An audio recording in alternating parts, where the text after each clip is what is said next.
ஜனவரி 26, 2026 அன்னைக்கு இந்தியா தன்னோட 77வது குடியரசு தினத்தை கொண்டாடிச்சு. புதுடெல்லியில இருக்கிற கடமைப்பாதையில ஒரு பிரம்மாண்டமான ராணுவ அணிவகுப்போட நாட்டுப் பெருமையையும் சர்வதேச ராஜதந்திரத்தையும் ஒன்னா இணைக்கிற ஒரு முக்கியமான நிகழ்வா இது இருந்துச்சு.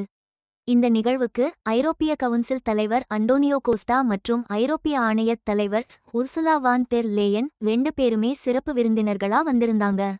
இது இந்தியாவுக்கும் ஐரோப்பிய யூனியனுக்கும் இடையிலான உறவுகள்ல ஒரு திருப்புமுனையான தருணமா பார்க்கப்படுது. பிரதமர் நரேந்திர மோடி தேசிய போர் நினைவிடத்துல மரியாதை செலுத்தினதுக்கு அப்புறமா குடியரசுத் தலைவர் திரௌபதி முர்மு இந்த விழாவுக்கு தலைமை தாங்கினார். இந்த வருஷ கொண்டாட்டம் ரொம்ப பிரம்மாண்டமாவும் கோலாகலமாவும் நடந்துச்சு. இந்தியாவின் உலகளாவிய முக்கியத்துவம் எப்படி வளர்ந்துகிட்டு இருக்குங்கிறதை இது நல்லா எடுத்துக்காட்டுச்சு. தன்னோட பாதுகாப்பு திறன்கள், வளமான கலாச்சார பாரம்பரியம், வளர்ச்சி பயணங்கள் எல்லாத்தையும் சர்வதேச பார்வையாளர்கள் முன்னாடி இந்தியா காட்டுச்சு. ஐரோப்பிய யூனியன் தலைவர்கள் வந்திருந்தது இந்தியாவுக்கும் ஐரோப்பிய கூட்டமைப்புக்கும் இடையிலான உறவு இன்னும் ஆழமாகுதுங்கிறதை தெளிவா காட்டுது. 2 மூத்த ஐரோப்பிய யூனியன் தலைவர்கள் இப்படி ஒன்னா சிறப்பு விருந்தினர்களா வந்திருக்கிறது இதுவே முதல் தடவைங்கிறது ஒரு பெரிய விஷயம். ஜனவரி 27 அன்னைக்கு ஒரு விரிவான வியூக ஒப்பந்தம் நிறைவேற வாய்ப்பிருக்குங்கிற எதிர்பார்ப்பும் இருக்கு. People often ask how this channel puts out content like this so consistently. And honestly, I'm not doing the heavy lifting manually. I'm using Helios. It's the AI engine we built to handle the impossible parts of creation. It is literally the power behind what you just watched. If you want that kind of speed and quality at your fingertips, don't just watch AI build the future. Start building it yourself. Helios is finally open to the public. Check the link in the description and go bring the heat. குடியரசு தின அணிவகுப்புல இந்தியாவின் நவீன ராணுவம் மற்றும் பாதுகாப்புத் துறையின் முன்னேற்றங்களை அட்டகாசமா காட்சிப்படுத்தியிருக்காங்க. இதுல பிரம்மோஸ் ஆகாஷ் ஏவுகணை அமைப்புகள், சூர்யாஸ்ட்ரா ராக்கெட் லான்சர் சிஸ்டம், அப்புறம் வலிமையான அர்ஜுன் பிரதான போர் டாங்க் உட்பட பல அதிநவீன ஆயுத அமைப்புகள் முக்கியமா காட்டப்பட்டுச்சு. மே 2025ல நடந்த ஆபரேஷன் சிந்தூர்ங்கிற ராணுவ நடவடிக்கையில பயன்படுத்தப்பட்ட ஆயுத அமைப்புகளை முப்படைகளின் அலங்கார ஊர்தி ஒன்னு காட்டுச்சு. இதுல S-400 தரை வான் ஏவுகணை அமைப்போட மாடல்களும் டிஆர்டிஓவோட ஹைப்பர்சோனிக் கிளைடு ஏவுகணை LR-ASM மாடலும் அடங்கும். புதுசா உருவாக்கப்பட்ட 2 பிரிவுகள் முதல் முறையா மக்கள் முன்னாடி வந்துச்சு.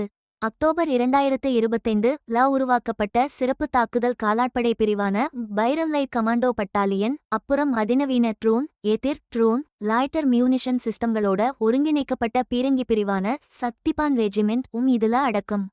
இந்திய விமானப்படை ரஃபேல், சுகோய், மேக் 29 விமானங்களை வச்சு ஆகாய சாகச காட்சிகள்ல கலந்துக்கிச்சு. அதுவும் தனித்துவமான சிந்தூர் ஃபார்மேஷன்ல பறந்து எல்லாரையும் அசத்துச்சு. இந்த அணிவகுப்பு வெறும் பிரம்மாண்டமான ராணுவ காட்சிகளை தாண்டி இந்தியாவின் ஆழமான கலாச்சார பன்முகத்தன்மையையும் வரலாற்று பாரம்பரியத்தையும் அருமையா வெளிப்படுத்தியது. சுமார் 2500க்கும் அதிகமான கலைஞர்கள் ஒவ்வொரு மாநிலம், யூனியன் பிரதேசத்துல இருந்தும் வந்து இந்த அற்புதமான காட்சியை மேலும் மெருகூட்டினாங்க. இந்த கொண்டாட்டங்களோட முக்கிய கருப்பொருள் வந்தே மாதரம் 150 ஆண்டுகள் என்பதுதான். இந்திய சுதந்திர போராட்டத்துல ரொம்பவே முக்கியத்துவம் வாய்ந்த பங்கிம் சந்திர சட்டர்ஜி எழுதின நாட்டுப்பாடலுக்கு மரியாதை செலுத்துற விதமா இது அமைஞ்சிருந்தது. சுமார் 10,000 சிறப்பு விருந்தினர்கள் இந்த நிகழ்வுல கலந்துக்கிட்டு கர்த்தவ்ய பாதையில அணிவகுத்த 30 ஊர்திகளை நேர்ல கண்டு ரசிச்சாங்க. இந்த ஊர்திகள்ல பல்வேறு மாநிலங்கள், யூனியன் பிரதேசங்கள்ல இருந்து 17 ஊர்திகளும், மத்திய அரசு அமைச்சகங்கள்ல இருந்து 13 ஊர்திகளும் இடம்பெற்றிருந்தன. ஒவ்வொன்றுமே இந்தியாவின் செழிப்பான பாரம்பரியத்தையும் வளர்ச்சி பயணத்தையும் அருமையா எடுத்துக்காட்டியது. இப்படி கலாச்சார வெளிப்பாடும் தேசிய சாதனைகளும் கலந்த இந்த ஒரு நிகழ்வு உள்நாட்டு பார்வையாளர்கள் கிட்ட நல்லாவே ரீச் ஆகி இந்தியாவின் கலாச்சார தொடர்ச்சியையும் நவீனகால முன்னேற்றங்களையும் மீண்டும் ஒருமுறை உறுதிப்படுத்தியிருக்கு. இந்த அணிவகுப்புல ஒரு முக்கியமான தருணம் என்னன்னா, பாலின சமத்துவத்துக்கும் அரசு நிறுவனங்கள்ல நவீன மாற்றங்களுக்கும் இந்தியா கொடுத்த முக்கியத்துவத்தை இது நல்லா எடுத்துக்காட்டுச்சு. மத்திய ரிசர்வ் போலீஸ் படை CRPF உதவி கமாண்டண்டா இருக்கிற 26 வயசு சிம்ரன் பாலா 140க்கும் மேற்பட்ட ஆண்கள் கொண்ட CRPF படைப்பிரிவை வழிநடத்தினாங்க.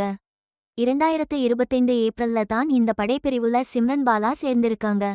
ஜம்மு காஷ்மீர்ல உள்ள ரஜோரி மாவட்டத்துல இருந்து வந்து குடியரசு தின அணிவகுப்புல இப்படி ஒரு படைப்பிரிவுக்கு தாங்கின முதல் பெண் அதிகாரிங்கிற வரலாற்று சாதனையை இவங்க படைச்சிருக்காங்க. அவங்களோட இந்த தலைமை பதவி இந்திய துணை ராணுவ படைகள்ல பெண்களுக்கு வளர்ந்து வரும் வாய்ப்புகளையும் முன்னேற்றங்களையும் காட்டுது. இது சமூகத்துல ஒரு நல்ல மாற்றத்தை, ஒரு நேர்மறையான எண்ணத்தை உருவாக்குது. இந்த வரலாற்றுச் சிறப்புமிக்க பங்கேற்பு நம்ம நாட்டோட அரசு நிறுவனங்கள்ல எல்லோருக்கும் சம வாய்ப்பு கொடுக்கணும், எல்லோரையும் உள்ளடக்கணுங்கிற பெரிய மாற்றங்களை இன்னும் உறுதிப்படுத்துது. இதன் மூலமா நாட்டுல வளர்ச்சி, பெண்கள் முன்னேற்றம், அதிகாரம் போன்ற செய்திகளை வலுப்படுத்துது. 77வது குடியரசு தின கொண்டாட்டங்கள் தூதரக உறவுகள், இராணுவம், கலாச்சாரம்னு பல தளங்கள்ல ரொம்ப முக்கியத்துவம் வாய்ந்ததா இருந்துச்சு. ஐரோப்பிய ஒன்றிய தலைவர்கள் Antonio Costa, Ursula von there Leyen ஆகியோர் சிறப்பு விருந்தினர்களாக வந்திருந்தது இந்தியா ஐரோப்பிய ஒன்றியம் இடையேயான வியூக கூட்டணி இன்னும் வலுப்பெறுவதை காட்டுச்சு. ஜனவரி 27ஆம் தேதி ஒரு விரிவான வியூகத் திட்டத்தை ஏத்துக்கிறதுக்கு இப்போ எல்லா ஏற்பாடுகளும் தயாராக இருக்கு. இந்த தூதரக ரீதியான தொடர்பு உலக அளவுல நடந்துகிட்டிருக்கிற புவிசார் அரசியல் மாற்றங்களுக்கு நடுவுல இந்தியாவை ஒரு மிக முக்கியமான சக்தியா நிலைநிறுத்துது.